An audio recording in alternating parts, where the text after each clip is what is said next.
This cookie felt like it was going to be a lot harder than it turned out. A tiny guitar and so much detail couldn't possibly work, but it came together way easier than I thought. Now, this cookie uses an icing transfer, which means I'm making the entire guitar separately on parchment paper and then transferring it to a green base cookie. Here's the thing about the cookie though. While it was easier than I thought it would be, it was far more fragile than I expected. When I was bagging these cookies up, the neck immediately broke off of one of the guitars. That's why even though I don't usually recommend putting icing transfers onto the wet base icing because the colors can bleed, I actually would risk it with this cookie. It would help strengthen that really delicate transfer.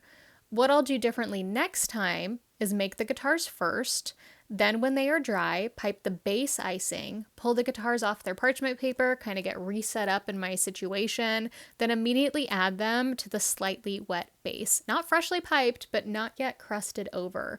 This will allow the icing transfer to become more of, more part of the base and then less likely to break. I never kind of pre-make anything that I'm designing cookie-wise. I just kind of design it and see how it goes.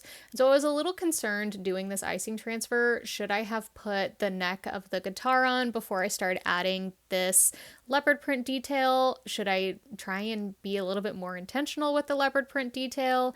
I didn't do any of that. I was not intentional with the leopard print detail at all. I just tried to do some of the dots and then the little like swoopy curves around it and filled in all the empty space, and it really just kind of worked out for me.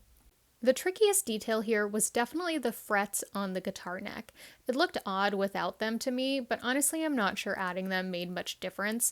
I don't know exactly how many frets or strings Eddie's guitar actually has, but the template gives you a good starting point, and it's such a small detail that anyone judging that is just being too nitpicky. This is still a beginner level cookie since it's all made with one icing consistency, but the leopard pattern makes it feel a little bit more detailed. Try it out for yourself by downloading the free guide for the complete step-by-step.